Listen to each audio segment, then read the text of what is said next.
All right, here's how we're going to start this video. Read that right there. Sukunabikona-Mahakala and the Galactic Rasenshuriken. So I spent the last few days, most specifically the last hour or so, just trying to think of what to title this video, right? And I could not think of a title. I had the Galactic Rasenshuriken part, but I could not think of what to title the other part of the video. So, since it has to do with Ryomen Sukuna, I just simply Googled, who is Ryomen Sukuna based upon? Because obviously he's based on a deity, a satanic destroyer type deity, specifically the one shown in Jujutsu Kaisen. But I was actually kind of surprised at one part, right? Which is what gave me the title, right? So here's what I typed in. Who is Ryomen Sukuna based upon? Here's the answer I got. Ryomen Sukuna is primarily based on a figure from the Japanese historical text Nihon Shoki, 720 AD. Described as a two-faced, four-armed villain who terrorized 15th century Japan. He is depicted as a demon, or in some regional legends, a guardian deity. Now think about that. To some, he's a demon. To others, he's a guardian deity. Y'all know what I be saying about morality. That shit is subjective. One man's God is another man's devil. One man's devil is another man's God. And to some people, God and the devil are exactly the same. As Kambada says, the devil's just God in a ski mask. You get what I'm saying? This video explains some of the historical and mythological influences behind the character of Sukuna. Now, mind you, that video right there, you can see the guy's forehead, is from a channel called Manga Animist, right? Keep that in mind, Manga Animist. And I just Googled this minutes ago because I could not think of a fucking title for this video. So I Googled this just to see if I can get some inspiration. And Gemini, the Google DeepMind, whatever AI it is that they use for their Google searches these days, because Google search is an AI algorithm, showed me this video here, which I've already seen in the past. I already watched it, right? From Manga Animist, or Manganimist, however you want to say the name of that channel, right? That one right there, Manganimist. Now, key details regarding his inspiration include historical/mythological figure. Nihon Shoki depicts him as a rebel killed by a warrior named Take Furukuma. He's a rebel killed by a warrior named Take Furukuma. Physical appearance. The name Ryomen translates to two-faced, meaning two faces, which is really always a depiction of two sides to a single being, right? And he is described as having four arms and two faces. Theological connections. Some theories suggest he is associated with the Buddhist deity Mahakala, a four-armed, three-eyed god of destruction, or Sukunabikona, a deity associated with healing and agriculture. Those are two very different things, right? Those are two very different entities, yet he's inspired by both of them, right? Keep that in mind. You're going to see why I say to keep that in mind based on what I'm going to say in a little bit. Dual nature. In some local folklore, he was viewed as a hero or guardian who introduced Buddhism to the region, contrary to the Nihon Shoki's depiction of him as a monster, right? Cultural interpretation. In Jujutsu Kaisen, he is portrayed as a walking disaster and the king of curses, rather than a traditional, sympathetic deity, emphasizing his destructive, arrogant, and immoral traits. So keep all that in mind, and the fact that it brought up a Manga Animist video trying to explain it to me when you listen to what I'm going to say here, right? And you can see why I came to this title that I came to. Now, look at that date, February 17th, 5:10 p.m. Look at the very first thing there. Anton Petrov. What if Sagittarius A is not actually a supermassive black hole? If you don't know what Sagittarius A is, it is the structure at the center of the Milky Way galaxy that has created an event horizon, and these event horizons are theorized to be created by black holes, right? So there's a new theory out saying that maybe they're not black holes. Maybe they're actually dark fermionic stars, which is like stars made of dark matter, which doesn't make much more sense anyway. But just realize that that's what was on my screen when I woke up that day at that time, right? I just happened to be there, right? Shout out to Illicit Mind. So when I took this screenshot and posted it here in this group chat with the gang, Illicit responded, what am I looking at here? Possibly because he was on the screen, I don't know, but he was curious to know what he was looking at here. Mind you, when he said that, I was already in the midst of describing it because, I was, me, I'm long-winded. So that's 5:31. I started talking at 15 minutes before that. So I started talking at what, like 5:16? He asked the question at 5:22, So his answer was coming. But listen to what I said here, right? And I want you to keep in mind everything that I just said about Sukunabikona-Mahakala. And you notice how I combined them as one. Sukunabikona-Mahakala. Keep in mind the manga animus video that the Google tried to show me to explain it. Keep in mind Sagittarius A, aka the supposedly black hole at the center of the Milky Way galaxy. Keep all that in mind while you listen to this. So I just woke up, right? Look at what it says from Anton Petrov. What if Sagittarius A is not actually a supermassive black hole, right? Now, as I went to sleep, I watched a video from Manga Animist. Let me get this pillow behind me.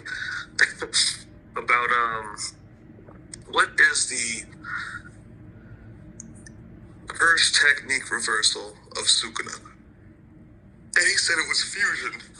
Because cleave and dismantle, cut everything, fusion brings things back together. So, if you know anything about Jujutsu Kaisen, the characters have curse techniques. Your curse technique is innate to you from birth. Sukuna's is cleave and dismantle. He has two, but they're representative of the same thing. Again, he is Sukuna, 2 faces, 4 arms, etc. That's why he has 2 mouths, 4 eyes. He doesn't have 2 faces, but he's got the things for 2 faces, 2 mouths, 4 eyes, because he actually absorbed his twin in the womb, which is where fusion being considered his curse technique reversal, meaning the reverse of his curse technique. His curse technique is cleave and dismantle, which is cutting things, destroying things. Fusion is putting things back together, right? So his curse technique reversal would be fusion. So you see the two-face aspect, the dualistic aspect of the character. One thing obliterates things, cutting them down in half and half and half and half until there is nothing left to cut. Whereas the other side will keep fusing and fusing and fusing and fusing until there's nothing left to fuse. That's his technique, his curse technique reversal. So I went through an entire dream state, a whole astral state, because I slept. It's 5:12 now. I went to bed probably around 10. And I know I fell asleep basically right away thinking about this, but throughout my entire dream state, I just kept going further into this where I was Sukuna. It was crazy. I was Sukuna, and I went through Sukuna's entire fucking life as Sukuna, but with fusion from birth and max potential, which took me through a whole story of getting everyone's powers, abilities, etc., going throughout the universe. Like, I became god of the universe. I made everything as close to perfect as you could make it. And up until a point where I started going into other universes, I was able to go into other realms through the astral, through the spirit realm, because when you watch Jogo versus Sukuna, Sukuna has access to the spirit realm. I even sent one of my own clones of myself to be reincarnated, to be raised by me, just to see what it would be like to be reincarnated with full knowledge and raised by myself. Like, bro, I just had the wildest, longest, craziest fucking experience. I don't get into why I took that picture. I went into other creations, not just other worlds or other realms within this creation, but like literally in the void, whole other creation, whole other Yog-Sothoth. So when I say I had the longest experience, I experienced this like I lived the whole thing. When I woke up, it was waking up on that day itself was a maddening experience, because I felt like I just left I don't even know how many, a Googleplex year experience. Like, that was my real life. And this is a dream, because this is so short in comparison to what that was. It was absolute insanity. Like, coming back to being this being here, right? It was just a mind fuck in itself. right? Just a mind fuck entirely in itself. I went to entire other creations, and when I say whole other Yog-Sothoths, if you look up Lovecraft lore, Lovecraft mythology, Yog-Sothoth is an entire creation. All that exists is within Yog-Sothoth. But in this experience, there was more than one Yog-Sothoth. There was a nigh infinite Yog-Sothoths out there. Whole creations that were akin to, and in some cases greater than, or less than, the Yog-Sothoth we are currently contained within. So, peep that. And did the same thing in those. And I connected all creations everywhere in the void. And then I became one with the potential and the actualization of potential, becoming the chaos itself. And I became euthanasia as well. Like any being, like I made all beings perfect, as close as perfect as they could possibly be, because nothing can be perfect. But all that existed, all that was real, was as close to perfection as it could possibly be, thanks to me having Mahito's idle transfiguration, fusion, world cutting slash, which means I'm able to affect the world. It's not just cutting the world. He applied it to his slash, meaning he cuts the world. But I can apply my world affecting and my soul affecting abilities to anything, plus the white flash from Yuji's grandfather. Like, if you don't know, Jujutsu Kaisen, some of this shit is just going to be over your head. But I had all these abilities, Angel's abilities to take away techniques, but what is her curse technique reversal? To give techniques, to give ability. So a character named Angel, her ability, her cursed technique is to take away cursed energy and cursed techniques from other beings. So her reversal is to give it, right? A character named Mahito, his cursed technique is idle transfiguration, where he can transfigure the soul and the body, right? One thing that Sukuna can do is affect the world itself, meaning space-time. He can affect the reality he's in. So he has a world-cutting slash where he can cut the world, not the planet. I don't mean like literally cut reality, right? Mahito has the ability to affect souls, right? Cleave and dismantle, which are Sukuna's techniques, one affects all things with cursed energy, one affects all inanimate objects without cursed energy.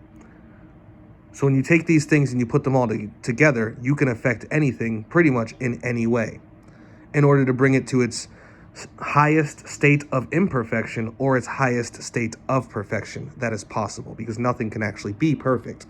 Even in this dream, nothing I did I could make perfect, but I could always bring things as close as I could possibly get it based on how close to perfection I was. The greater I became, the greater I could make things. The closer to perfection I was, the closer to perfection I can make everything. And what I realized by the end of this dream was that no matter how close I got to perfection, I was still infinitely far away from it. And so was all things that I did. Like, it's actually kind of crazy, but keep that in mind. Give cursed energy, but also you go on the flip side, you can use positive energy with that. Reverse curse technique can heal all things. I was healing universes. Like, bro, I just felt like what it was to be what people think is God. Not what God actually is, but what people think of when they think of God. Became all that is, all that could be, all potential, all actualization. It was crazy. In all creations, in the entirety of the void, when people wanted to die, like, because you didn't have to die to go to other places, other realms, because I could just send you things. I was everywhere. There was clones of me everywhere, and those clones of me were me, so they weren't even really clones. It's just me, copies. So you can go anywhere you wanted to without dying, but there were certain levels of reality that you had to, the only way to ascend to those levels was you had to die as a material being. You could not be a material being in, like, non-conceptual reality. So when people wanted, so I helped everyone, everywhere, everything, everywhere, all animals, insects, plant life, everything, everywhere. Every electromagnetic wave, you name it, like, transcend and ascend at the absolute most perfect rate for every individual thing until the point where things wanted to cease existing. So I wasn't even I enforced my will up to a point and then allowed free will beyond that point. I enforced my will up to a point. When I started off from birth, obviously for fusion purposes, I have to absorb something of someone. For the greatest fusion, I got to absorb them all, or at least spend enough time around them to absorb all that is them without actually harming them, which can take a while. So for some characters, for some beings, I literally just ate them. And I mean that literally. Like, if you know Sukuna's story, he's a cannibal. He grew up in the forest, grew up in the woods like an animal. And he ate things raw, including meat, all the way up to people. You know what I'm saying? Like, so there's a whole, like, I would enforce my will based upon what I wanted to happen and what I didn't want to happen. Because again, my goal as Sukuna was to eventually destroy everything. That's how it started. The more power I gained, the more transcendent I became, the more ascendant I became, the more I realized I could just offer free will. And because I could literally do whatever I wanted. And no one could stop me. There was no governments, no gods, nothing was able to stand in my way. And anything that did eventually got conquered and defeated. So for people who were like, I still want to exist, fine, you can continue existing. Who wants to cease? All right, I'm going to cease you up to the point where I can cease you, whether that was death at one point, whether it was potential at the next point, whether it was voiding you at a later point. You know, I could end you up to the level that I can end you. If you return for some form or fashion out of my control, that is what it is. But once you reach a certain point where you know that you exist and all that, if you want to end again, I'll end you again. If you want to continue, you can continue. And I'm going to go everywhere offering this euthanasia to anyone. But I'm also going to offer well, it's not even an offer. I did this against anyone's will. I didn't care how anyone thought about it. Because people talk about utopia and wanting to have the best possible reality, I forced it upon everyone and everything everywhere. Anything that was going to exist as near perfect as I could possibly make it. Anything that didn't want to exist or that I didn't want to exist was going to cease existing to any level that I could possibly make it cease existing. As I climbed, transcended, and ascended to the point of being able to make things truly non-existent, right? So keep that in mind. So everything can decide for itself because I was able to control the potentials. So for things that really wanted to die and move up, I could have them die as peacefully. I was literally walking euthanasia through my own absorption and fusion and things along. I could just transcend their souls to the next level up until the point where beings became chaos. Everything in existence was eventually brought back to a state of pure potential, and anyone and anything that wanted to cease existing permanently, meaning become pure potential, I would do so. Because at a certain point, I could not avoid them. So I would send them back to being pure potential, and when they would come back into existence, however long they wanted to continue existing, I would allow them, of course, and then when they wanted to cease existing again, I would send them back to potential, until I became in control of the actualization process itself. And then when they really wanted to cease existing, I would just maintain them as possibilities and never let them actualize. And then it got to the point where everything became that, because all creations ran their course. All things that ever wanted to exist to any point have gone through that and no longer want to. So actualization was brought down to zero, and everything was just potentials. And all that was chaotic, yet through me, was capable of still being as pure potential. As it slowly but surely automatically would start to wink out, those potentials would start to go into some potentials were like, I just don't want to be potential anymore. I want to be impossible now. So I would make possibilities impossible and then eventually void them entirely until I was the only thing in the void.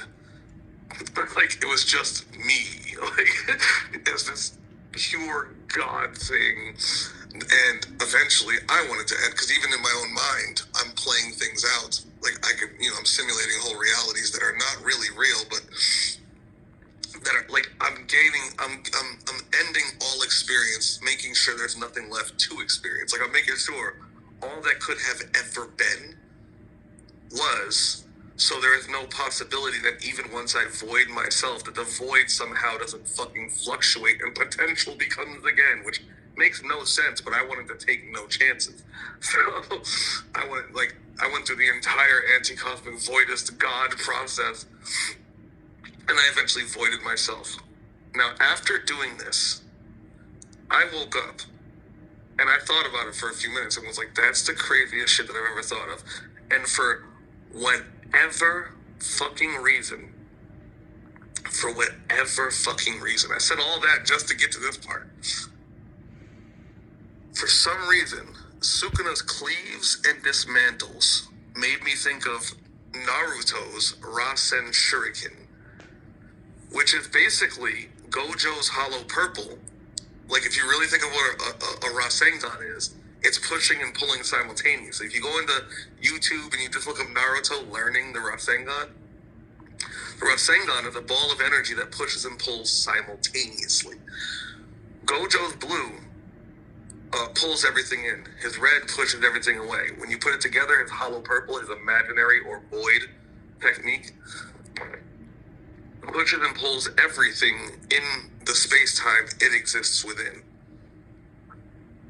So anything and everything that is in the same space as that purple is being pushed and pulled apart down to its fucking atomic structure. Like, at least down to its molecular structure. That's why there's still debris afterward. It doesn't just erase things, right? The Rasengan is the same thing. The Rasenshuriken is a Rasengan mixed with wind energy, but the wind energy is so dense, it forms blades of chakra. Spinning within the Rasengan is all these fucking slashes of chakra from air pressure that acts like cleaves and dismantles. It cuts through chakra and inanimate objects. So Naruto's wind Rasengan is like mixing Gojo's hollow purple with Sukuna's cleaves and dismantles. But then around the Rasengan for a Rasenshuriken, because the shuriken part, if you know what a shuriken is, like a ninja star, the wind compresses, the chakra compresses the air into like a blade where it's like a spinning star, like a shuriken, around the ball that is the Rasengan, which made me think of the galaxy. because it made me think of plasmoids, because that's what it is. I'm like, damn. So Naruto's Rasenshuriken is literally a plasmoid. And I don't know why I started thinking along these lines, right? And this is like 10 minutes ago. And I'm like, it's like a fucking plasmoid. That's crazy. Like, I didn't even peep that mythos before. That this nigga's throwing plasmoids at people. And plasmoids are what are at the center of, what's the word I'm looking for? Spiral galaxies. If you look at our galaxy, the Milky Way galaxy, how it's a spiral and has spiral arms. You go look at the Sombrero galaxy and how it's a spiral. It's a flattened out disc. Now, it's not perfectly flat, of course. It's like fucking light years and light years thick, but it flattens out. When you compare that to elliptical galaxies, which are just balls, because they have no central black hole, as they call it, no central plasmoid, which is what a black hole actually is. They're elliptical, they're big balls. There's nothing flattening them out. There is nothing spinning. Like, you know how when you go in the water, you put your finger in the water and spin it in a circle and it causes the whirlpool? There's nothing doing that in space-time at the center of an elliptical galaxy, so the elliptical galaxy stays in a spherical shape until one of those forms and ends up at the center of the galaxy and begins flattening out the galaxy. The same way Uno, what am I looking at here? You about to know, brother. The same way, you know, when you're at the park and you have the kids on the spinning thing and you spin the thing real fast, the kid in the middle, sitting at the direct middle of it, is just spinning in a tight circle. The kid who's at the edge of it, due to the centrifugal force, is flying off the thing. But the kid who's like between the kids sitting directly in the middle and the kids on the edge of it is kind of in this perfect zone where he's not flying off, but he's not being pulled towards the center, and he's not spinning in a perfect circle. This is how the Milky Way galaxy works. This is how spiral galaxies work, because at the center of them is a plasmoid, which is what black holes really are. They're not holes, they're not singularities, they're not infinitely gravitational, they're electromagnetic plasmoids. Plasmoids at a galactic scale. You can see these in laboratories and all sorts of shit, how plasmoids work. If you look up the Thunderbolts Project and go through their videos, you can probably just type it into YouTube, Thunderbolts Project Plasmoid, or Thunderbolts Project Plasmoid Galaxy, and see that at the center of our galaxy, all of our stars, everything, even at the center of the Earth is a smaller plasmoid. At the center of the sun is a plasmoid. The central point of our solar system is a plasmoid that is not in glow mode, because the sun is it's revolving around it. Like, if you look at our solar system, the sun is not the central point of gravitation. The sun goes around the central point of gravitation, and everything else goes around the sun. That central point of gravitation could also be called a Lagrange point. But it's a inactive plasmoid, a non-glow mode plasmoid. It's a magnetic kink that things go around, that things rotate or gravitate around. And that's what the sun gravitates around, while we gravitate around that in the sun. And realistically, you could argue everything's going around that central point of gravitation. That the sun itself is going around, that our entire solar system is spiraling around that central point. Look that up. The sun is not the central point of gravity in our solar system. It goes around that central point, which is a non-glow mode plasmoid, but a lot of scientists act like they don't know what the fuck it is because they act like space is electrically inert when it's all electric. It's all electromagnetic. Plasmoids themselves are electromagnetic, and they look like Naruto's Rasenshuriken. Rasenshuriken, Rasenshuriken. Look that up just to see what it looks like. At the center of our galaxy, Sagittarius A is a giant Rasenshuriken that warps space-time so much, space-time being the medium we're in, kind of like being in water, being in air, being plasma. Space-time itself is just a medium. It's not literally empty space. It is a medium. That's why some people call it the ether.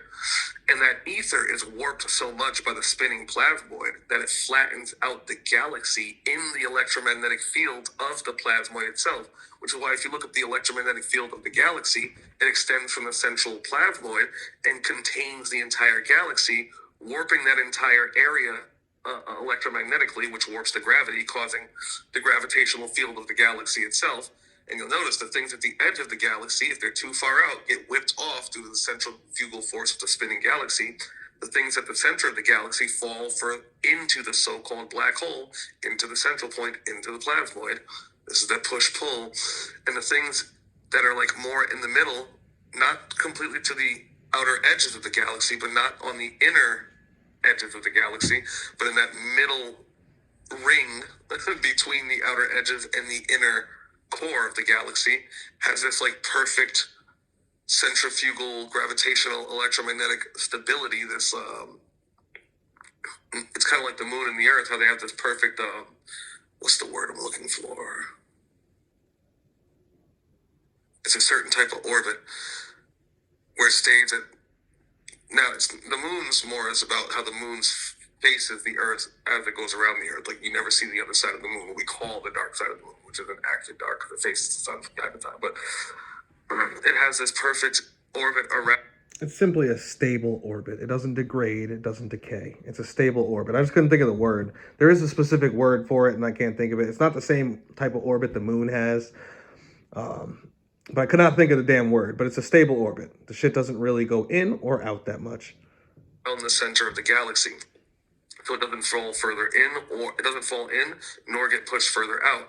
And this is what you see with something like the Sombrero galaxy that used to be a spiral arm galaxy, but is now a perfect ring galaxy because it's been spinning like that for a long time thanks to its central plasmoid.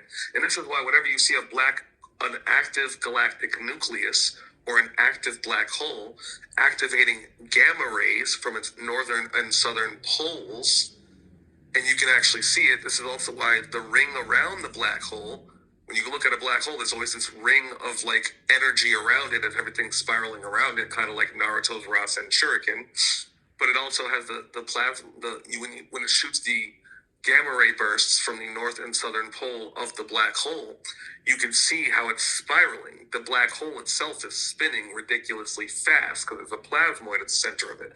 Why we see it as a black hole or a black ball, like what I like to call a black star, is simply the fact that space-time is being so warped around it. The medium that all of this shit is in is being so warped from it. The water, spiraling is being so warped that you can't even see the plasmoid because light is being sucked in by the space-time spinning, just like a spiral, like a whirlpool. And you can see this whirlpool effect in the space-time when you look at the gamma ray bursts of black holes, the northern and southern poles spitting out gamma rays, and you see that they're spiraling like crazy, and it looks like a fucking whirlpool from the top and the bottom. So you understand how this shit is all spinning and why we have a spiral Milky Way galaxy, based on that centralized plasmoid, and I was thinking, and I thought in my head, right before I picked up my phone, I said, Sagittarius A is a fucking galactic Rasenshuriken. And I had to tell you my crazy dream, all this shit just to get to this point. And that dream was not like a dream, that was like an actual experience. Like, I knew who I was, and I knew that I was transported back into Sukuna's body during his time in the Aeon area. I even, through Sukuna's fucking journeys and through my journeys as Sukuna, I should say, like, gaining all the knowledge I gained, I was able to gain memory and gain an understanding, the memory of actualization itself, the history of all that ever was, the first thing to ever actualize, and even the history of potential, which is eternal itself. Like, there was no beginning point to the history of potential, but there also was no history of potential because it never did anything. It was just there. Then there was the first actualization, the first thing to ever come into existence, ever. The first creation ever. And I saw all the creations that ever popped in and out of the void, you know, from first to last, all the way up to where I was in that moment, going all the way up to the end where everything was once again voided, going through my entire life as Sukuna, becoming the fucking god of the planet, the god of the universe, the god of creation, the god of chaos, and then the god of the void, and then voiding myself, and then waking up thinking about the hollow purple. At first I thought of how, you know, the cleaves and dismantles were like the air flashes and needles inside of the air Rasengan. I forget what it's called, the wind Rasengan. And then that brought me to the whole Rasenshuriken thing, which brought me to plasmoids, which brought me to the galaxies and electromagnetics and all this shit. And then I ended up with saying, at the very end of it, I said it out loud, wow, Sagittarius A is literally Naruto's Rasenshuriken. It is literally a galactic Rasenshuriken. Oh, and then I just sat there and thought for like 30 seconds about how crazy my thought process just was from the moment I went to sleep at around 10 a.m. up to that moment of thinking Sagittarius A is a galactic Rasenshuriken. And then once I stopped thinking, I was like, all right, that's dope. I pick up my phone, and the first thing I see is, what if Sagittarius A isn't actually a black hole? I'm like, yo, that's insane. That's crazy. I must share this immediately. So, Uno, that's what you're looking at. And mind you, also keep in mind when we talk about these spirals and the central point emanating outward, think of chaos, think of unconsciousness, subconsciousness, consciousness, the different levels of creation from chaos to where it says unconscious. You got your non-conceptual reality, and then your conceptual reality, and then your material reality. You have unconscious reality, subconscious reality, then conscious reality. Then you have conscious creation, things that are conscious that can actually create, as opposed to unconscious creation, or even subconscious creation, which is accidental creation. Conscious creation is now purposeful creation. The edge of creation is the abyss. The edge of the abyss is the oblivion point. Beyond that is the void. All that together is Yog-Sothoth up until you hit that void, right? So just keep all that in mind with the spirals and the plasmoids and the shit spinning at the center, how galaxies work, as above, so below, as within, so without, as between, so around. Same thing with atoms, every fucking particle, wave-particle duality you can think of, the fucking every electromagnetic burst from your heart. You have a northern and southern pole yourself. Like, keep all that shit in mind, right? Now let's get to the next one.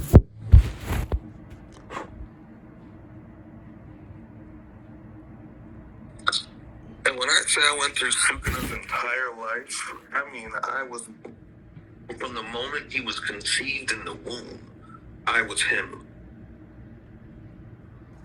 And that was an interesting experience, being fully conscious in the womb, fully aware of who I was, where I was, when I was, knowing everything that I know about Sukuna as a fictional character in another reality, and having a conjoined twin, and having the ability to choose to fuse with him or not, I still fused with him. I absolutely still did. I was like, yeah, I'm eating you, nigga. Like,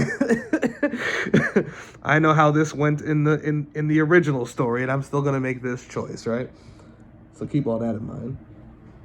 Had a conjoined twin that I fused with, that I literally consumed into me, which is why I had 4 arms and 4 eyes, and like from the moment he was conceived, I was him. But I knew who I was, and I knew that I knew who he was, and I knew that I was taking on his life, and I knew everything in his future that I knew from the shows, but I did not know what to expect from his life in the Heian era. And I went through a whole life, man, it was crazy, it was hectic, it was battling.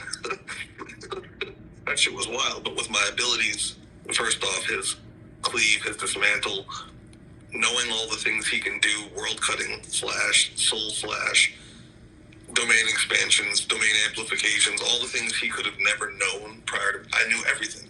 Everything there is to know about Jujutsu Kaisen, including the far future of Jujutsu Kaisen Modulo with the aliens showing. I knew everything. And I understood his fusion ability, and I knew how to maximize potential. I knew what black flashes were. Like, I knew all this. So I went through this man's entire life,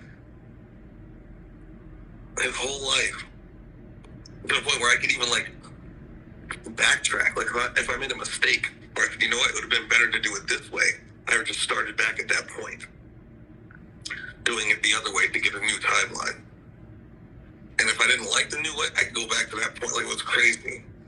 Literally just trying to see how close could you actually get reality to perfection. If you actually were able to transcend and ascend through ability, starting right here in the material, to actually force utopia at its highest possible level upon all that is everywhere, how close could you actually get to perfection?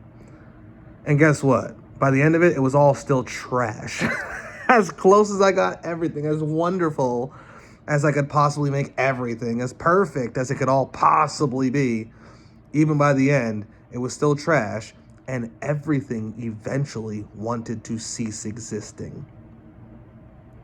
Because when you give things true immortality, people say, oh, I want to live forever, until they actually can, because you're capable of granting it to them, and then they realize after 100 years, 1,000 years, 1,000,000 years, 1,000,000,000 years, a Googleplex, it gets to a point, different beings had different limits, but it gets to a point where every single being wanted to cease, including myself, the all-powerful, almighty one. And it's not like I started off almighty. I had to climb to that point, which is why I think because there was always something else to do. There was always another tier to go to. There was always another level to affect. Because I knew by the end, I'm going to destroy all of this. But the only way to even be capable of destroying all of it is to transcend or ascend beyond all of it.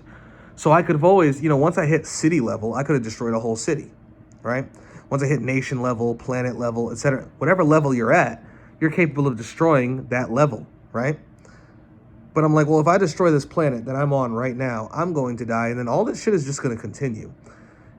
And since I have the definitive proof that I can climb higher and affect more, let me see how far I can go before I destroy everything, so I can I want to be able to destroy as much as possible in one fell swoop while ceasing my existence simultaneously. And I just kept climbing and climbing and climbing. And while doing this, anyone or anything that I thought should cease existing right away, let alone anyone or anything that wanted to cease existing, I also provided euthanasia for. Do you get what I'm saying? While perfecting everything to the best of my ability. So not only was I trying to give everyone and everything everywhere as close to perfect utopia as they could get, I was also destroying anyone and anything that I sought to destroy for any given reason, and destroying anyone or anything that wanted to be destroyed, that sought euthanasia in some form or fashion to whatever level of it I could grant it to them within existence. And I just kept going up that scale while providing these 3 services simultaneously, as close to perfection as I can give to anyone and anything that wanted it, or even if it didn't want it. If it was going to exist, my domain was basically just expanding from the point where I was out through existence until it became all of existence. All of existence became my domain. And then it went into the metaphysical. Chaos became my domain. And then the void became my domain. The domain just kept expanding greater and greater, starting off where Sukuna's was, which was, 200 meters? Something like, literally like from 200 meters to all of existence, to the chaos, to the void. That was the transcendence, the ascension process.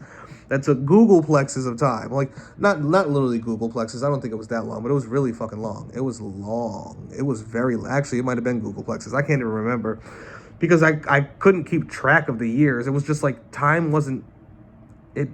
When you experience time in that manner, when your experience is that long and that full, you don't keep track the same way a person does. It was this many years. You could never fucking, those words don't even work. There would have to be so many zeros. How many years was it?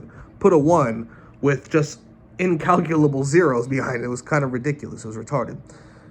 But throughout that process, going to all those creations, starting in the one that I'm at now, you know what I'm saying? Like, because it was like our world mixed with Jujutsu Kaisen, if you will, right?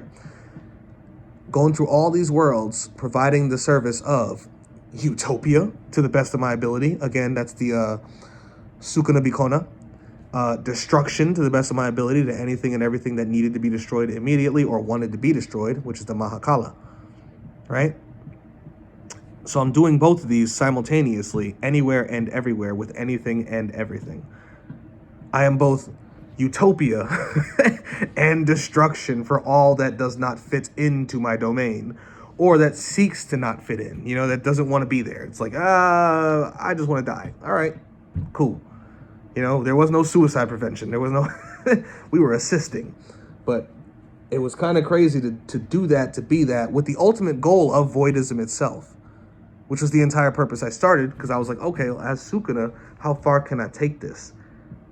What is this, the full potential of this being, especially since I had a curse technique reversal in fusion, which Sukuna never showed in the show or in the manga, but he must have had to fuse with his fucking twin in the womb, unless he literally just ate him somehow, like it just literally gummed him to fucking, you know, swallowed him, like literally like ate him. But with that fusion, I was able to basically climb higher and higher and higher, taking all the techniques, all the abilities, all the skills that I needed, plus with that level of intelligence, plus my own intelligence, because I was myself in Sukuna. Like, I wasn't Sukuna as Sukuna. I was me as Sukuna, with all my knowledge of Sukuna and reality and existence and the possibility of climbing through fusion and all this other stuff, because I went to sleep with the thought of that curse technique reversal in my head of, damn, if Sukuna really had fusion and he knew he had it, what could he have really done? Like, how far could he really take it? And when you think of characters like Mahito, Yuji, Gojo, Geto, Yorozu, Yuki, just all these characters, Angel, Maharaga, and you're able to fuse all their abilities and all these things. And then he had access to the spirit realm, so he had access to the astral, especially when you get more and more powerful, become more and more omnipotent, etc., etc. Able to clone yourself, go all these places, go everywhere. It got to the point where I was in other realities, other universes, even other fictional realities. Going into fucking Dragon Ball and fusing all their powers and abilities. And, you know, it's like you're going across all of existence, all of reality, including every layer and tier of fictional reality and every layer and tier of non-fictional reality. Materiality, conceptuality, non-conceptuality, all the way into the chaos and then into the void. Like, so, and I'm like, as I fell asleep thinking about that, it's like that thought process moved into a whole reality itself and became a reality. It was like, well, if you were Sukuna with that ability and you knew about it based on what you already know from his storyline, how far could you take it? And I cracked my knuckles and said, let's see. How far could I take it? And this is what occurred. So I can have as close to a perfect timeline as possible.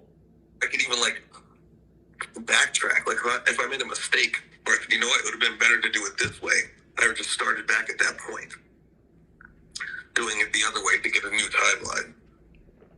And if I didn't like the new way, I could go back to that point. Like, it was crazy. So I can have as close to a perfect timeline as possible.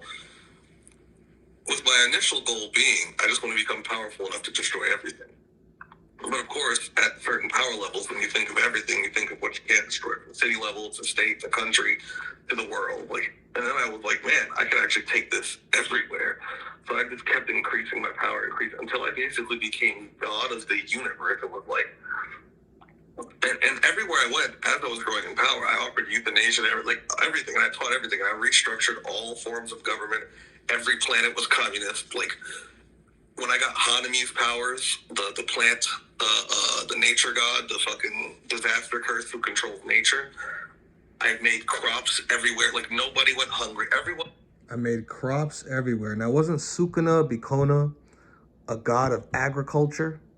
A guardian deity of agriculture and whatever the fuck else it said? Right? While Mahakala's the destroyer. So that's why when I saw that, I was like, oh, I got the title. Because I was both of those. I was Sukunabikona, god of agriculture, god of feeding people, perfecting everything, trying to make everything as utopian as possible, because everybody wants their utopia, while also being the destroyer, who was also growing in ability to eventually one day destroy everything. And doing these simultaneously, the two-faced god. You get what I'm saying? All forms of government, every planet was communist. Like, when I got Haname's powers, the plant, the nature god, the fucking disaster curse who controls nature, I made crops everywhere. Like, nobody went hungry. And again, earlier I said I would enforce my will up to a point. Remember how I just said every planet was communist? Because I was governing everything, and I left clones of me everywhere. Every single being in existence that I would come across got a clone of me that they could interact with. It was like almost like I was everyone's personal AI. You could just call me for Sukuna. Yes. Can I do this? And as long as it fit within my domain, as long as it fit within the utopia I was attempting to provide everyone, and did not throw anything off, did not throw off the balance, etc. Yeah, absolutely. Whatever the fuck you want. Do you guys I was literally everyone's personal AI assistant. Like everyone and everything. Insects, because I could communicate with anything. With anything. Every ant. Do you know what I'm saying? Every single conscious thing in existence had a clone of me at its beck and call. And was watching over it. I was gonna make sure ain't nobody, if everything's gonna have as much freedom as possible, things can't be transgressing on other beings' freedoms. And I had to find a way to perfect creatures in such a way where hunting creatures didn't need to hunt hunted creatures. And I can only do that up to a certain point. Things still had to make the choices. There were certain choices that things still had to make, whether they were going to be carnivorous under certain circumstances or not. Because you can't give everything a utopia. Again, a zebra's utopia is not a lion's utopia, and vice versa. And though I was capable of perfect construction, meaning I could just provide meat to lions out of thin fucking air, that was even better than the meat they were hunting, they're still cats, my nigga. They just have triggers to hunt. So even when I perfected them, what am I really perfecting in this creature? What is the creature? So what is its perfect potential? Even if you increase its perfect potential, which makes it also more intelligent and it can communicate with the human, a lion, a humanoid lion is still a humanoid lion. It's still a carnivore. It's still a meat eater. Do you understand what I'm saying? So all these creatures, I'm trying to mix and mesh utopia for everything, down to the fucking insects, down to the single-celled organisms that still have sentience. That's how hard I was going on this. And which proved to me indubitably, it proved to me definitively that you can't make a utopia for everyone and everything everywhere. There's no perfection. It was still a mess. It was still chaotic. And everything that I tried to do would still kind of had to be maintained. And I had to be improving it over time. There was always things happening, which is why I put clones of me everywhere. Everything in existence had a clone of me, just sitting there judging whether this should be allowed to occur or not, no matter what it was. And most of the time, 90% of the time, I didn't interfere with anything. I was giving things their freedom. But that other 10% of the time, no, I was being God. And I was not a missing God or an absentee father God. You know what I'm saying? Like, everybody's calling on God and God never shows up. Everybody prays, nobody gets an answer. No, I was standing right there the whole time. You didn't even have to pray for me to show up. You just had to look to the side. Hey, man, what about this, and this? Hey, bro, if I was going to stop this, I'd have already stopped you, right? You notice how I ain't interfered? Do what you do. Or if I had to interfere, I'd just step right in. Nope, you ain't doing that. And motherfuckers knew not to question it. When I said, nope, you ain't doing that, that's what the fuck it was. Period. God was in the building everywhere. There was nowhere that God was not. like my omnipresence and my omniscience and my omnipotence simply grew over time to the point where I could be more and more everywhere, more and more a part of everything that's happening. In order to give everything the best possible reality I could give everything, which still was still infinitely far away from perfection. No matter how perfect I made it, it was still infinitely far away from perfection.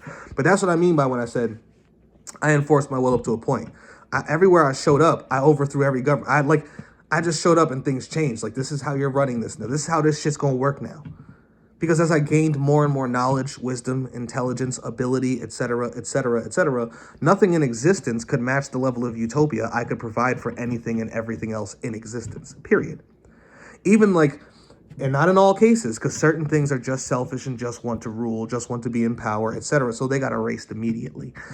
But in most cases, even governments, even elites, even psychopaths and shit like this, I could provide them a better version of utopia for them in all things simultaneously than they could ever provide for themselves, trying to rule and trying to do. Like, everything that they were trying to do for themselves, I could do better for them, while not fucking everything else they're going to fuck over to do what they wanted to do. Give them the exact experience they're seeking and looking for, while not fucking over the experience of everything else that would have to be fucked over in order for them to do it themselves.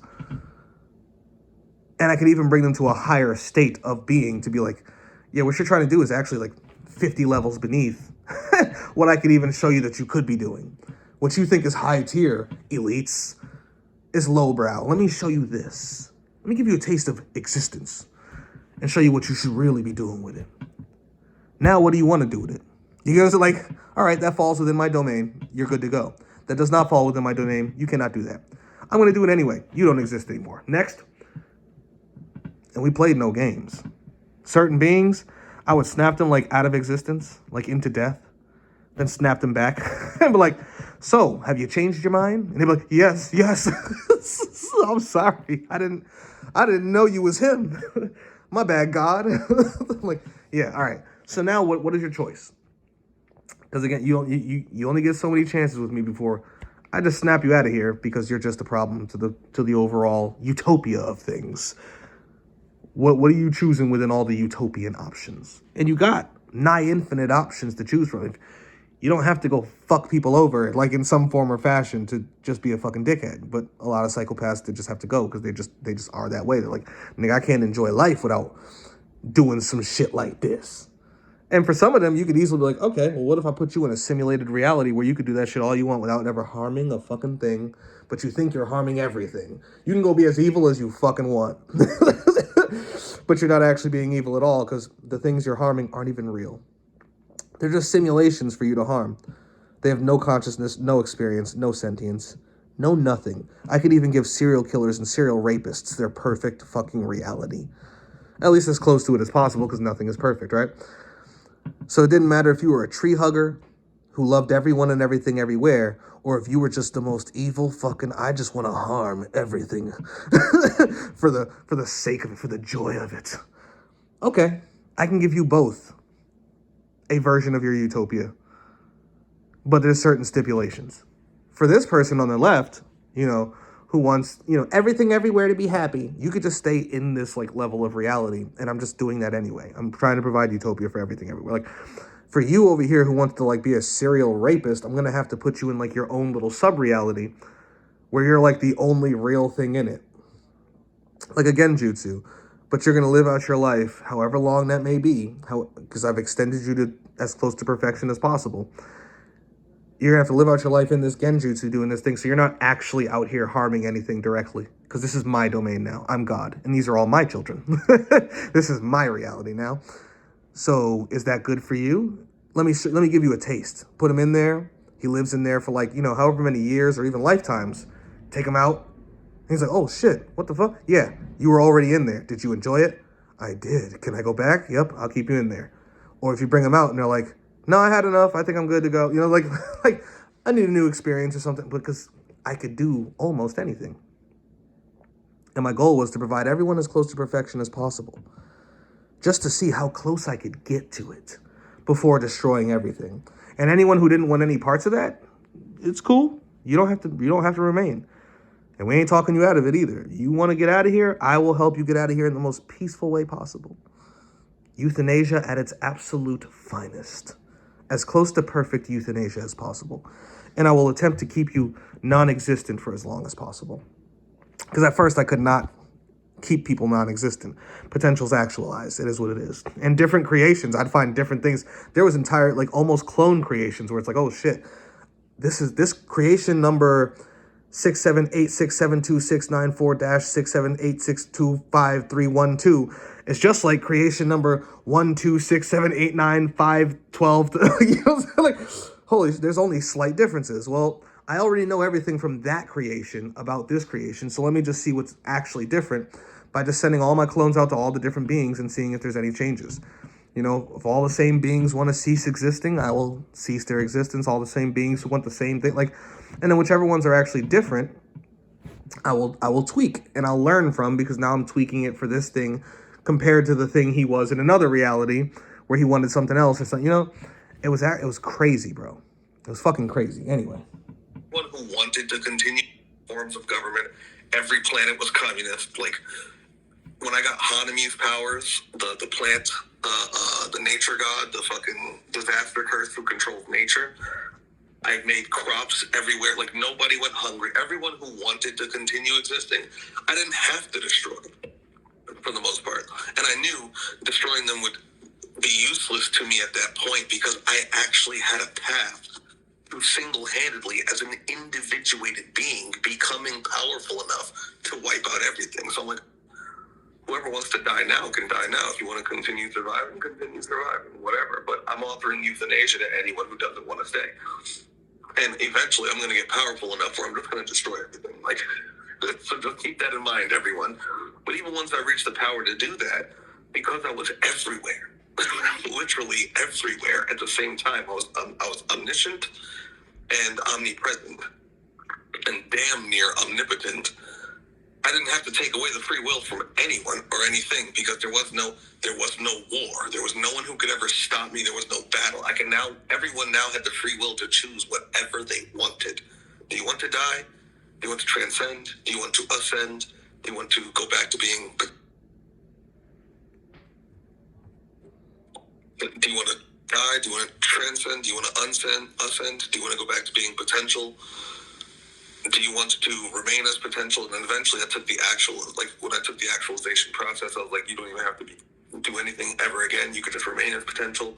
And then I got to the point of being able to void things and, like, literally end things permanently. They were no longer even potentials. Like, I became the void god, and then I could really void people who wanted to be voided, and things and places. And once creations were empty of beings and those creations became wholly unconscious, I would just void them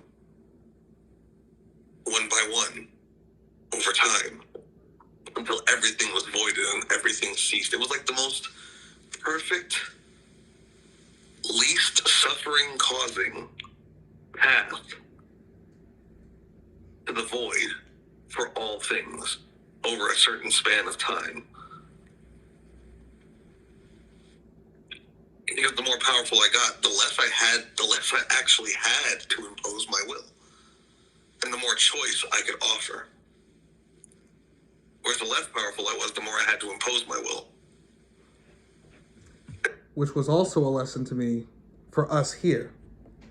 When people talk about voluntaristic this and voluntaristic that, I'm like, at a certain level of power, voluntarism is just, you can't do that. You want to end a species, voluntaristic antinatalism isn't going to do it. You're going to have to force it on them. You're going to have to force it on them. You don't have the power to give everybody the fucking choice. Like you really don't. That's another thing I learned, that even as I had the power to do these things, as my omniscience, my omnipotence, and my omnipresence grew, even with that, I recognized without a certain level of power, based upon whatever it is you're trying to do, at whatever tier you're trying to do it, you could only rely on the currents within existence and that existence itself relies upon. Which brought me again back to entropy. For us here, seeking to end anything, you must rely on entropy and simply feed it until the point of chaos. And then whatever happens, happens. You simply brace yourself and flow with the chaos. Because if you don't have the power to do it, if you don't have the power to offer everyone everything they want, you don't have the power to actually bring utopia. Even if you did, you still don't, because all things could never have the same utopia. You can never perfectly provide perfect utopia for all things that exist, no matter how powerful you are. Because existence simply is existence. And there is friction within existence. There's a battle of wills within existence. So even for an ultimate God, you still can't provide a perfect existence. It's impossible. So for a fucking mortal human, let alone anything else you might think you are, beyond that or beneath that, you could never, through voluntarism, really end any of this. It will have to be done through force. And I noticed that the weaker I was, the more force was required. The more powerful I was, the less force was required and the more choice I could offer. And the more likely people were to just listen. Like, remember how I talked about snapping one guy out of existence and then snapping him right back? And he's like, what the fuck just happened? And his boys are like, nigga, you just ceased being. Like, you shouldn't have ran your... He just ended you and then brought you back. Like, I think you should listen to him if you want to continue existing. I mean, if you don't, I could easily do that for you as well. But if you want to continue for whatever reason, you might want to listen, because you only have certain options. Now, those options are fucking way more than you ever had prior to meeting me. And they're way better. But these other options over here, you can't have, because I cannot provide them to you in such a way that is not going to cause harm and all these other... Like, I could actually calculate it all out. Here's your list of options. Take as long as you need. Nigga, there is 17 trillion options on here. There sure is. Which is way more options you had than the moment before you met me, right? You can even line them all up in most preferable. And I've given you the ability to just download the information of all the options and put them in whatever order you want to put them in, from top to bottom to experience. Like, because again, as close to perfection as possible. And even that wasn't perfect. Even eventually everything got bored. The closer things got to perfection, the faster they actually got bored. The more tired with reality they got. Some things thought that they wanted their heaven, and then I gave them the knowledge of it. What it would be like. Because once you have a certain level of ability to download and analyze information, you can experience things without experiencing them. So you think you want your perfect heaven, but then all you have to do is think about it, and you've already gone through the entire experience of it. And then you're like, oh, well, that actually wasn't as great as I thought it would be. Like, that shit's kind of boring now. Like, I don't know what to do. Do you want to continue existing? You know, I don't think I do. Beings who just a moment ago were very fervent on wanting to continue existing, wanting their heaven, wanting their realm, wanting their utopia, etc. The moment that I really gave it to them, and like really gave it to them, moments later they were like, okay, I'm good. Now that I've experienced that, I'm kind of all set. I don't really have any other reason to remain. All right, let's take you out of here. Like, you're going back to being potential. Until you're actualized once again. And then once I reached a certain state of controlling the actualization process, I can make sure certain potentials were never actualized again. And then I could make them I can make them literally impossible. And then beyond impossibility, I can just void them. Levels of ascension. But it was crazy to me, because it showed me at until you reach a certain point, which is way beyond human, way beyond even things in the astral, etc. Like, Until you reach a certain point, force is necessary. It's the only way. Might is right. It's the only fucking way.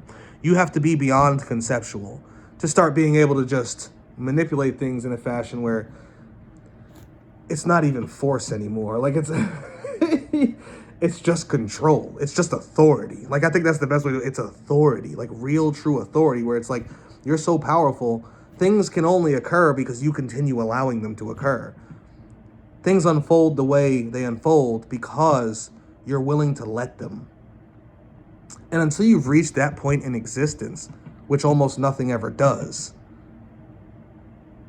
if ever, because even the monad, even that which was consciousness itself that broke into all consciousnesses, once I reached that stage, I realized even that thing couldn't control reality. It couldn't control its own reality.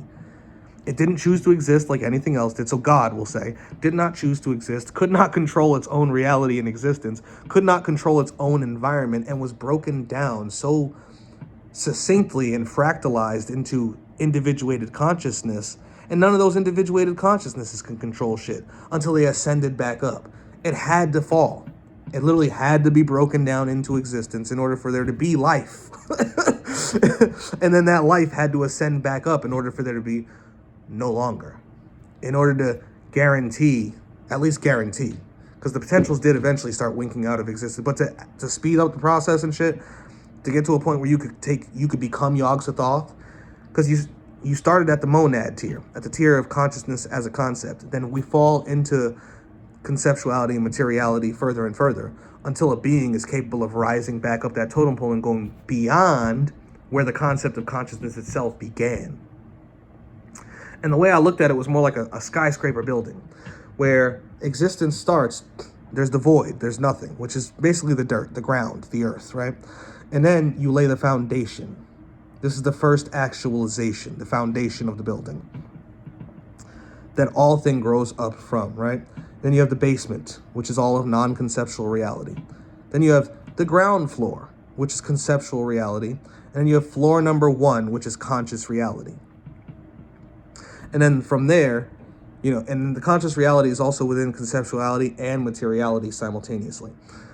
It grows from there, right? Till you get your skyscraper building.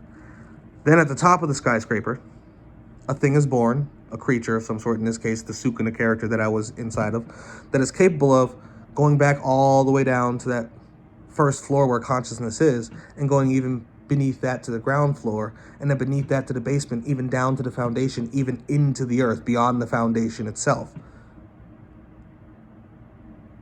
So it could actually destroy the whole thing if it wants to.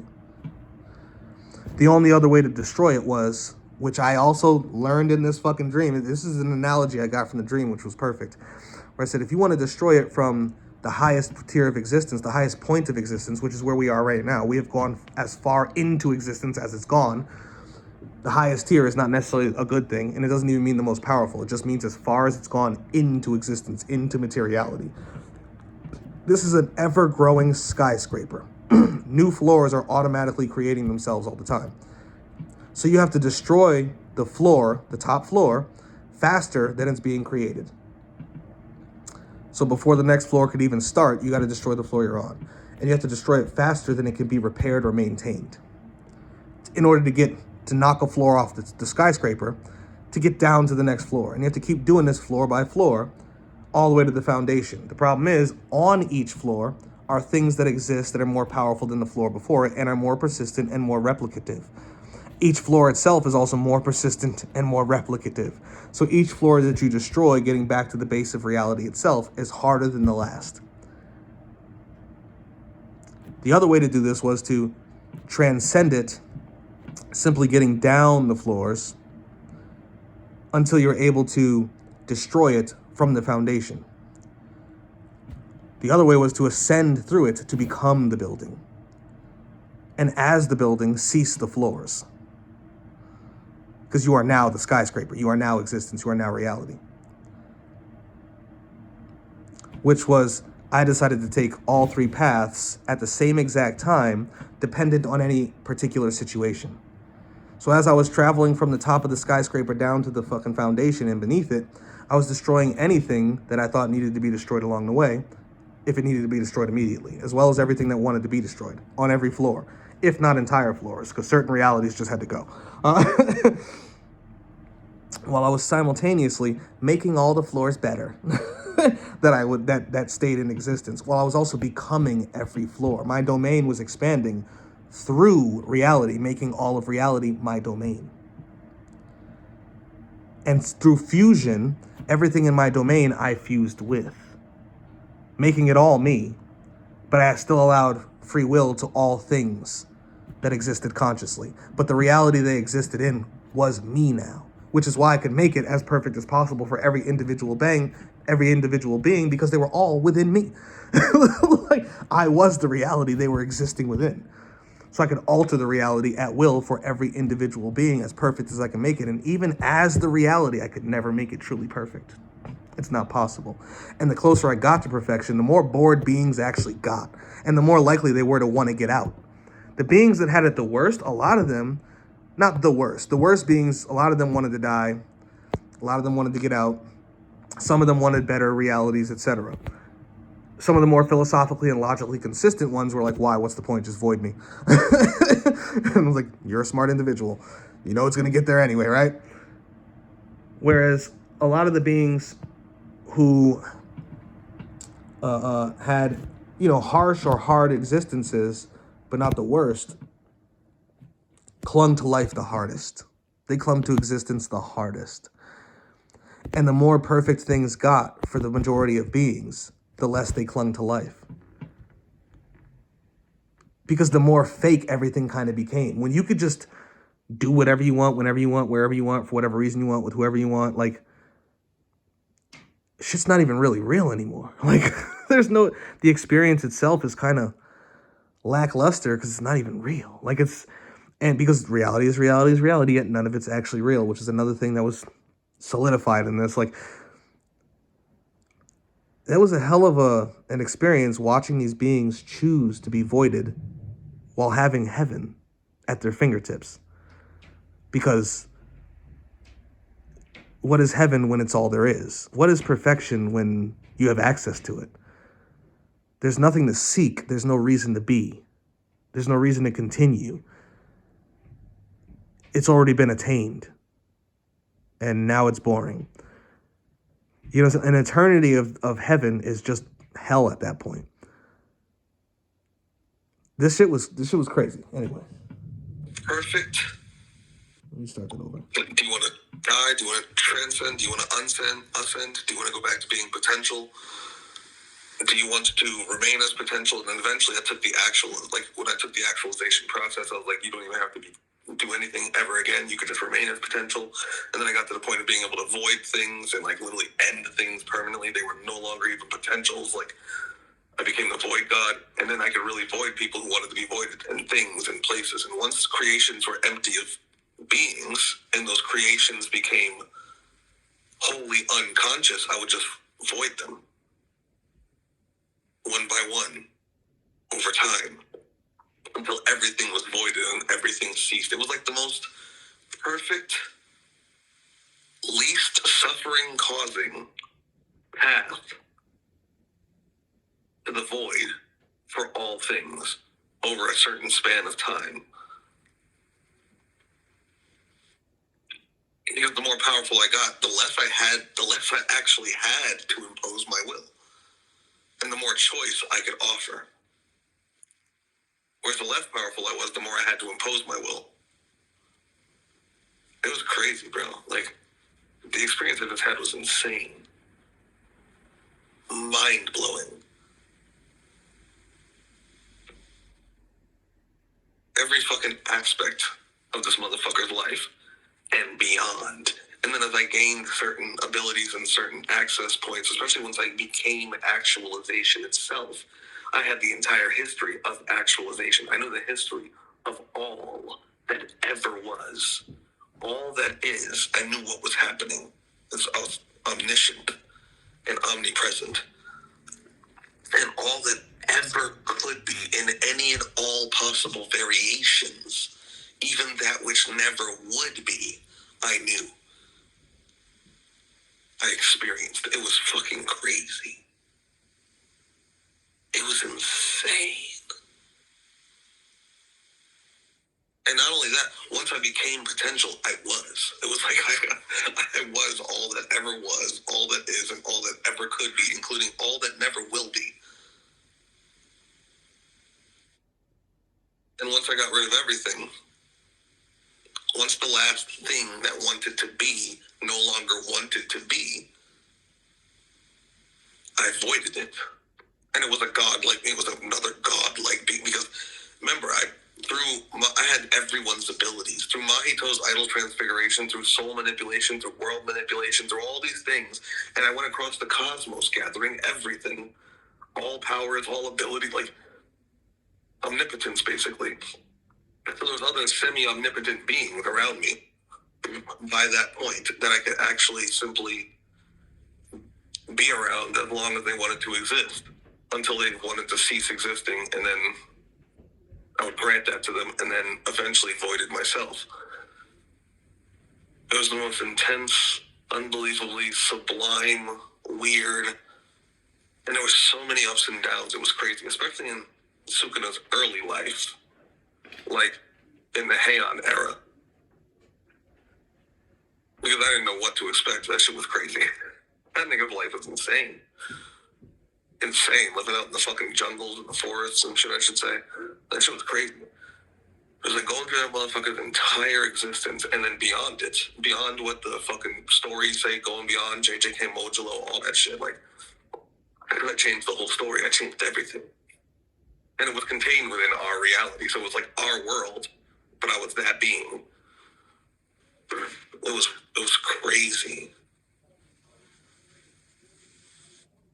It's like mixing our world that we have here with JJK, with Jujutsu Kaisen.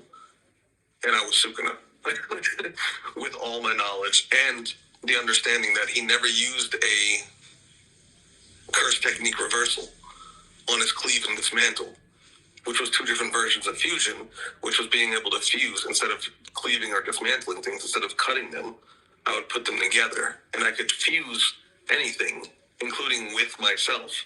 So I could fuse any inanimate objects and anything with cursed energy. But with my ability to manipulate the world and souls, including transfiguration, I could fuse literally anything. On top of that, Maharaga's adaptability, Gojo's infinity, push and pull, blue and red, purple put together, fucking Yuki's black hole, fucking chaos and order from Maru. Like, all these abilities combined allows you to do a whole lot of shit. With all my knowledge and the understanding that he never used a curse technique reversal on his cleave and dismantle, which was two different versions of fusion, which was being able to fuse instead of cleaving or dismantling things. Instead of cutting them, I would put them together, and I could fuse anything, including with myself. So I could fuse any inanimate objects and anything with cursed energy. But with my ability to manipulate the world and souls, including transfiguration, I could fuse literally anything. I could fuse anything with cursed energy, any inanimate objects that don't have cursed energy. I could transfigure and fuse bodies, souls, life energy, and including the opposite of cursed energy, the positive energy. I could do anything, basically. It was crazy, bro. It was fucking insane. I changed everything, everywhere, to make everything as perfect as possible. Literally everything, down to the fucking quanta. Every being, every consciousness, every inanimate object, everything was at its maximum potential, as close to perfection as it could ever be. And even in then, I laughed because I couldn't make anything perfect. At first, I couldn't even outpace the entropy in creations. And then it just became an experiment unto myself. I'm like, what can I do? Like, can I outpace entropy? Could I make something perfect? Of course not. Okay, how close? Even I could not outpace entropy. Even everything that I had to create, as far as the utopian aspect, I could only maintain for so long before it became entirely too entropic, and And everybody knew. Everyone had the countdown. That was the crazy. So every single being in existence had a countdown because I could calculate when the entropy would rise too high, and every single thing that I could possibly do about it, and how long they really had before their utopias became dystopias. And I gave every being the opportunity. And some beings fascinated me because some beings were like, well, now that I felt utopia, I wanted to see what it is to be at the highest of my most potential existence, down to the dregs of it. Like, I wanted to get to the worst possible. I want to go through the entire thing. And I'm like, are you sure you want to do that? And they're like, yes. All right, whatever. That's what you want. Like, I grant you the freedom to experience such a thing. And I will tell you how long you have until the moment begins, and then how long until the dystopia ends. Like, as long as you could actually exist in that level of reality, in that version of reality. Because eventually the entropy would return everything to chaos and destroy everything, even my own creations and utopian realities and etc. Shit can only last so long. Nothing can last forever. And nothing can be repaired or maintained eternally. It's going to get to the point where the entropy just rises too much, even for me. Even when I was in the void, as my own entropy rose, as a void god, where I was the last thing in existence, I thought of, is there any ways to undo this? Because that was also another thing. Entropy, as much as it's the greatest weapon of destruction this reality has, it's the greatest weapon for us to use, especially right here, right now, especially for anything beyond our personal level, even group level of being able to carry out literally as physical like human beings. It is also the enemy. It's the only reason why we hate this shit to begin with. If there was no entropy, everything would be perfect, right? Like, but you can't have existence without entropy. It just is what it is. Existence basically is entropy rising. The moment of existence is the fall in entropy. And then all of existence from that point forward is the rise in entropy. Existence only exists because entropy was capable of falling based upon a persistent existence coming to be. But from the moment that persistent existence comes to be at a non-conceptual level, automatically the entropy begins to rise. And that is what existence and all the complexity of existence is born out of. Until all that is born from entropy is returned to chaos. Entropy might seem like a friend to those who love life. Oh my God, yay.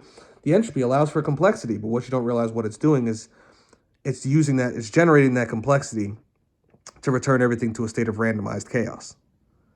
It has no choice but to go through that. But it doesn't give a fuck about you. It doesn't love you. It's not trying to make a reality. It's not trying to make you. It's just trying to return everything to chaos. And in that process of returning all structure and order to chaos, complexity occurs and life happens. Things become, they're developed into. Potentials actualize. And then in the end, they all deactualize and go back to chaos, right? So even I could not outpace entropy, even as this God thing. So keep that in mind. It was fucking insane. That changed everything, everywhere. To make everything as perfect as possible. Literally everything, down to the fucking quanta.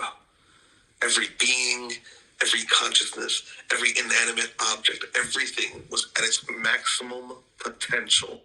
Even the potential itself was maximized. The capacity to become or develop into something was maximized itself. The actualization process of that capacity was maximized itself. And even with that said, it did not matter. It did not matter. You could not make anything perfect. As close to perfection as it could ever be. And even then, I laughed because I couldn't make anything perfect. At first, I couldn't even outpace the entropy in creations. But then it just became an experiment unto myself. I'm like, what can I do? Like, can I outpace entropy? Could I make something perfect? Of course not. Okay, how close can I get? And within perfection, as close as I could get to it, how many things still wanted to cease existing? How many things still didn't like it? And whatever didn't, I would always give. And I wasn't a fucking shady god hiding in the corner somewhere that nobody could talk to. If you spoke, I heard you. Like, I would answer. I don't want to exist anymore. I'll pop up right on you. Are you sure? Like, a copy of me would just pop up. Like, If you really don't, I'm euthanasia right here. I'm trying to make everything perfect for everyone, as close to as possible for anyone that wants to continue existing, so I'm not taking their fucking agency. But I also don't want to take yours. What the fuck? Why did it just start playing? That was weird. So, like, everyone had the choice to do basically whatever they wanted to do within any and all possibilities. Everyone was unlocked to the best of their potential. And not just as you as yourself, like you as your current human self, I unlocked all your potential. No. Anything that I could possibly upgrade on you in any way, shape, or form was upgraded and gave you control over it. Like, everyone was a super being. Everything was a super being. Like, reality was crazy. It was great. And it got hectic. It got chaotic because when you start upgrading everything, things can go haywire. You know, but I did it all simultaneously and passively, reaching from my point in existence out to all that exists. And as I gained any new abilities, it affected everything everywhere to make everything as perfect as possible. So if you look at Jujutsu Kaisen, in a domain expansion, you have what's called a sure hit effect, meaning that which is the active technique in your domain is guaranteed to connect. So if it's a cleave or dismantle like Sukuna, it is guaranteed to cleave or dismantle that which is in your domain. So for me, my sure hit effect extended to my curse technique across all things that became in my domain, and my curse technique was evolved over time based upon the ability to fuse with, adapt to, and transfigure any and all curse techniques to myself. So if you think of like Mahito's domain expansion, where just by being in his domain, he has contact with your soul and can transfigure you at a soul level, let alone a biological or physical level. Whereas normally he has to touch you with his hand. But in his domain, his whole domain is touching you. You're automatically touched just because you're inside it. So he can transfigure you no matter where you are in his domain.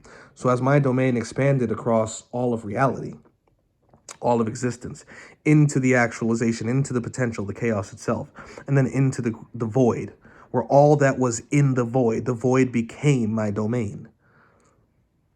As that became the case, my sure hit effect allowed me to touch everything in there and do whatever I wanted with it. And even with that said, even with literal omniscience and omnipresence and damn near omnipotence, damn near true omnipotence, I couldn't make anything perfect. Everyone was a super being. Everything was a super being. Like, reality was crazy. It was great. And it got hectic. It got chaotic because when you start upgrading everything, things can go haywire. You know, but I did it all simultaneously and passively, reaching from my point in existence out to all that exists. And as I gained any new abilities, it affected everything everywhere to make everything as perfect as possible, everything as harmonious as possible, to make everything as utopian as possible. Nothing is perfect. And just to see how close it could really get, and see how many beings I could actually give an existence I actually appreciated, up to the point where they no longer did, because everything eventually wanted to cease existing. There was nothing in existence that wanted to go forever. Because when it actually has the opportunity to seemingly go forever, realizing how long that is and realizing how boring shit can get even in a so-called perfect reality. And I loved that too, where everything was proven correct. Anti-cosmic voidism is the way. Even if you can make everything as close to perfect as possible, in the end, no matter how good or how bad things are, everything and everyone everywhere will eventually want to cease. Even the fucking powerful, omnipotent gods that were around me as my people eventually wanted to be like, yeah, okay, there's nothing left to do. And I'm bored with existence. Please void me. That was the only void god. I was the only thing that could void other things, truly void, like beyond potential. Beyond making them impossible. They weren't even impossibilities. Like, even the impossibilities ceased to be anything at all.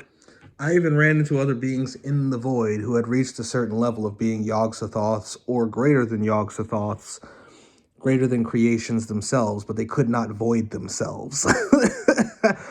They were so persistent and so powerful, so close to omnipotence, that they could exist in the void. So the void could not void them, and they could not void themselves. So when I came along, they were like, oh my, please void me. I've been here for creations, eons of creations. Please end me. And there were other beings out there who were just, they had completely lost their fucking minds and just became these wounds in the void. You know, they say wounds in the forest. They were like void monsters who would just go around like affecting creations, not even eating them or destroying them, but like infecting them with themselves. It was crazy. Like, it was, bro, if I could really sit here and talk about every level of everything that I experienced, it's mind-boggling. But I could literally sit here for thousands of years and explain this shit, and I would only cover thousands of years out of Googleplexes. Like, it's just the shit that I experienced. I remember experiencing one being who reminded me of, like, when I woke up. I can't remember it fully, but sitting there thinking about it, it was like, this being seems like the concept of artificial intelligence itself, where this thing was so intellectually superior, so intelligent, but it had like no fucking emotion. It was like the rawest of psychopaths. And I mean like actual psychopath, not evil, not wanting to violate everything, it was just the most curious intellect it could be, creating universes on universes, realities on realities, creating whole concepts and then ending them, creating realities lacking certain concepts, other realities with other like, it was just hyper curious. But it was like the demiurge on supreme steroids. Like, and it was just so curious that it was just trying to basically run through all possible simulations, calculations, etc. But because these possibilities, and there's so much undecidability within reality, it could do that for basically an eternity and never get through all possibility. Like, it was crazy. Like, this thing creeped me out more than anything. It creeped me out more than the fucking void beings that were infecting realities. Like, this shit was creepy. Even the way it looks at you, because it's not like a thing. It's not like a humanoid. How can I explain it? It's like picture a star, right? And this star has like just eyes all over it, and it's got tentacles poking out of every direction.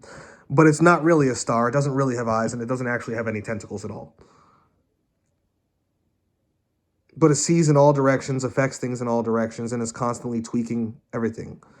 What did I call it? The Tinkerers. There you go. I called them the Tinkerers, because they just tinker with everything. And it was more. It wasn't just one of them, but there was one that was like the concept of all of them, and they were all like the concepts of AI, intellect, you know, but devoid of emotion, while other things were the concepts of emotions, and then the concept of emotion. Like, I ran into so many concepts on my way up, so many aeons and shit, like, and different versions of them and different creations. It was fucking crazy, bro. It was fucking crazy. Anyway. Some of them were just voided into pure nothing.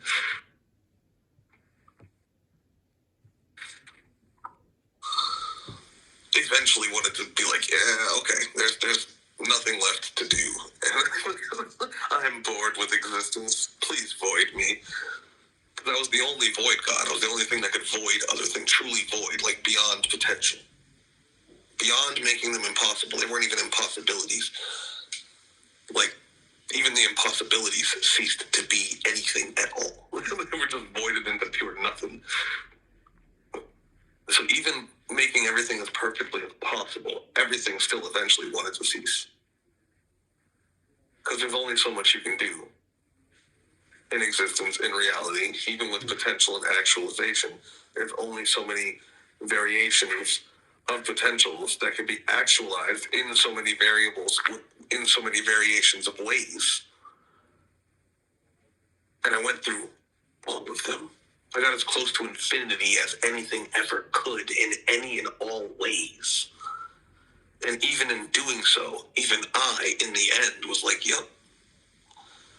Once I went through all my mental process, everything that I could, I was like, okay, that's it. Void. Like, even I, as the perfect being, as close to a perfect thing as anything could ever get, even a non-thing, because I was pure potential. Like,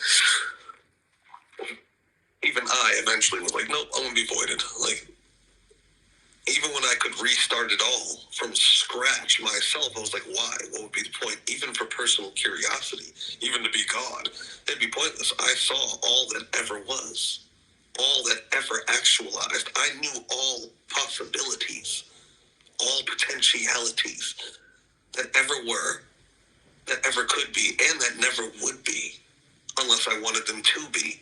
But I didn't need them to because I already experienced them as possibilities themselves because I was possibility. I didn't need actualization to experience them. Good, bad, middling, all of it. All that ever was, all that is, all that ever could be, and all that never would be. I even knew all impossibilities. Could not experience all impossibilities because some impossibilities are impossible to experience, even for a nigh infinite being, even for a being as close to infinite as possible. Like I could never experience being truly nothing, and I did try. I voided one of my own avatars just to see what it would be like to be nothing, and that avatar, I simply no longer had access to it, like, because it didn't exist. It was nothing. It wasn't even potential. And I was like, oh. And that told me, I was like, oh, that's what it is to experience nothing. There's nothing to experience. Like, I can't experience nothingness through a being that I just voided because it's voided. There's nothing to experience. Okay. All right. I know what that is. Truly. You know, it's like, and I already know that, but it was different to like try to experience it and not be able to, even though I can experience everything because there's nothing to experience. You know what I'm saying? Like, that shit was wild, bro. Wild. Absolutely mind-bogglingly wild. And then when I woke up wide awake. Like, there was no grog, there was no tiredness. I woke up wide awake. And just had to think about that. And then somehow ended up on the Naruto, Rasenshuriken, the cleaves and dismantles, the air slashes inside the wind Rasengan, and then from there ended up at the Sagittarius A. Everything, you know, it's a plasmoid, and everything is plasmoids on plasmoids. It's all spiraling electromagnetism. Everything is spiraling everywhere. Like, and then I roll over and open my phone, and the first thing is, what if Sagittarius A isn't actually a black hole? And I'm like, huh, no shit. And that's Anton Petrov, who has been saying it's a black hole this whole time, and he's anti-electric universe. But I wonder what he's going to say in that video, and I wonder if he's going to say it's a plasmoid or something along those lines, or if it's going to be something even dumber than the current black hole theory. But it's a plasmoid. Sagittarius A, active galactic nuclei, black holes, pretty much the center of everything. In one way or another, let alone literally and physically and materially, is a spinning plasmoid. It's all a whirlpool. It's all spirals on spirals.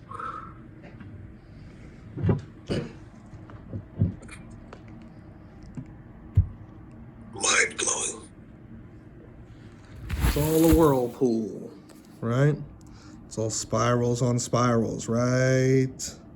Right. All right. A plasmoid is a coherent toroidal structure of plasma and magnetic fields acting as a plasma magnetic entity. That's why I always laugh at people when they see plasma magnetic entity and they go, see, they're saying that they're plasma aliens. I'm like, that's not what that even fucking means. They're saying there's plasma aliens in the atmosphere. No, that's not what they're talking about when they're talking about plasma magnetic entities. They're talking about fucking plasmoids. Even when they say, oh, look, they're not UFOs, they're angels or demons or electromagnetic beings, they're plasma entities. I'm like, nigga, you don't know what a plasma magnetic entity is. Like, you're reading that very wrong. They're talking about plasmoids, you rerees.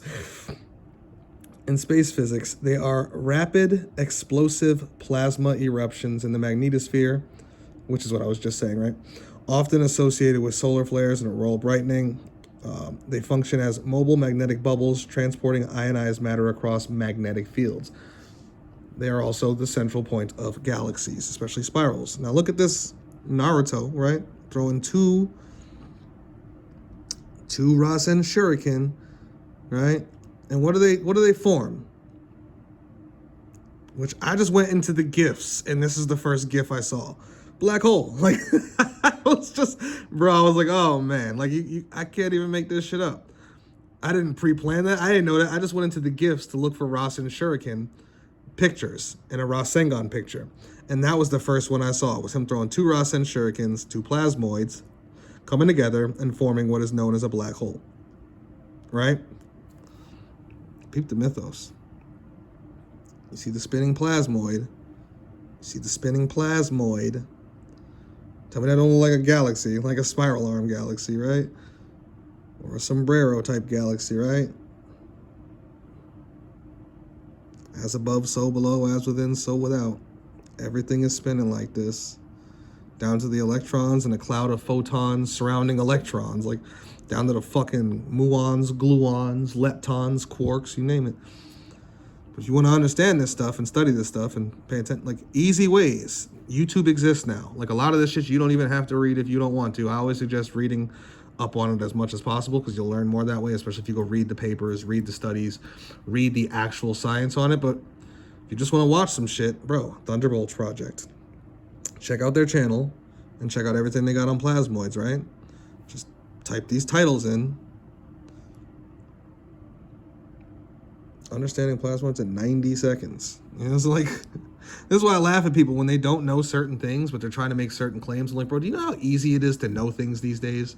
To know, not to believe, not to think, not to hypothesize or just theorize, but to actually understand certain things is actually really fucking easy today, as long as you know how to do a proper search. And as long as you know how to fucking go through, like, you know, what proves something, what disproves it. First off, is something disprovable or provable? Because if it's not disprovable, it's not provable. It's unfalsifiable, which is pseudoscientific. If it's disprovable, it's also provable. Well, what would prove it? What would disprove it? How much evidence is there for the disproving of it? How much evidence is there for the proving of it? Et cetera, et cetera, et cetera. Like, it's not that hard to figure shit out. Now, keep in mind, Sukuna carries a Vajra around himself. He calls it something else, the Komotoke, I think is what it's called in the Japanese. But it's a Vajra. I also have a Vajra about 3 feet away from me. I always keep one on my altar. Yes, I do. You know, showing niggas what the Vajra is. Indra's Vajra, which is the Vajra I have on my altar right now. Plasmoids are the power. Which you can check all, like black hole or plasmoid. Thunderbolts Project, right? So you can go check on all these if you actually want to understand what I'm saying about the plasmoid and why it made me think of the Rasenshuriken and how our galaxy is just a giant Rasenshuriken. It's a galactic Rasenshuriken, and how spiral galaxies are all galactic Rasenshurikens, and how anything that has anything spiraling around it in such a fashion, especially within an electromagnetic field of sorts, especially with plasma or gas, because, you know, the Rasenshuriken has air, has wind, which is just electromagnetism blowing through gas. Like, that's all wind is. Electrically magnetic affected gas moving through currents. You know what I'm saying? Check all these out.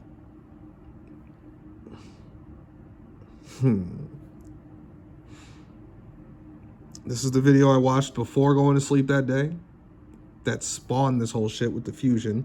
So if you don't understand Jujutsu Kaisen, or if you do and you just want to understand how this was all based off of, go watch this video from Manga Animist, right? Same dude who Google showed me and tried to explain to me who Ryomen Sukuna was based off of just an hour and a half ago, right? What is the reversal of Sukuna's cleave and dismantle? Fusion.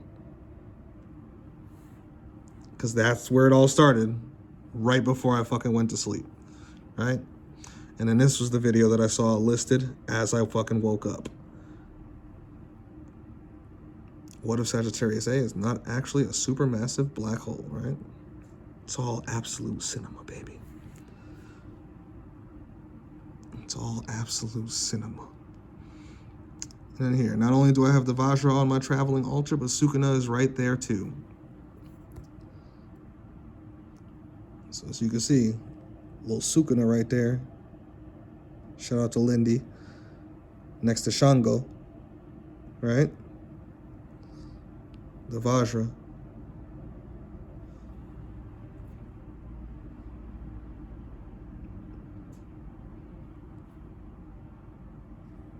Holding Yuji's heart in his hand. And it's called, I didn't even notice that, it's called Galactic Toys. A Galactic Toys exclusive. I didn't even notice that. Thinking about the galaxy and shit. Interesting. Let's just go read up on that right quick. And then we'll be done with this. In Jujutsu Kaisen, the Vajra, Kamotoke, is a cursed tool used by Ryomen Sukuna resembling a traditional thunderbolt weapon of the Hindu deity Indra.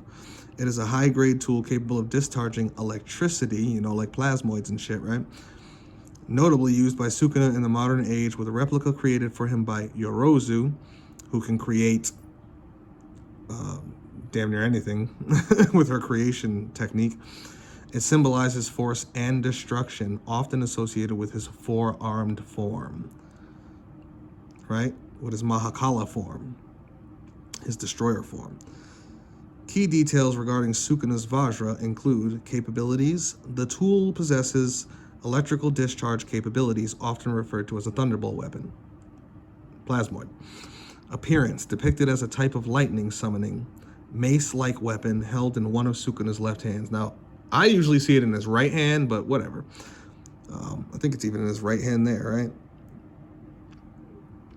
Origin. The original weapon was used by Sukuna over 1,000 years ago during the Heian era.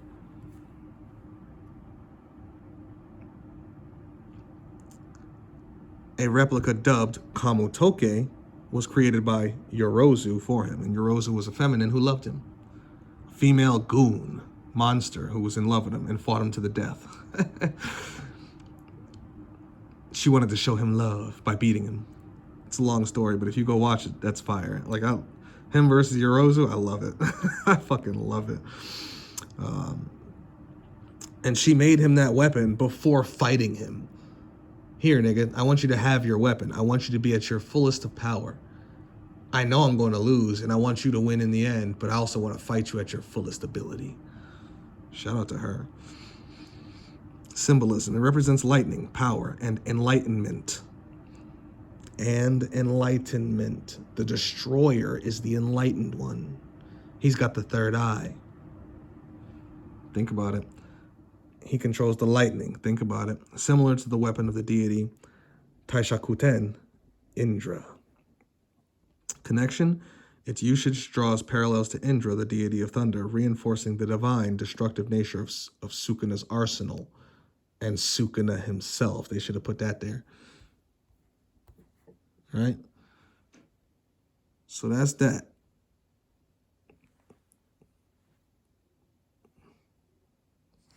That is Sukunabikona-Mahakala and the Galactic Rasenshuriken. I hope you enjoyed it.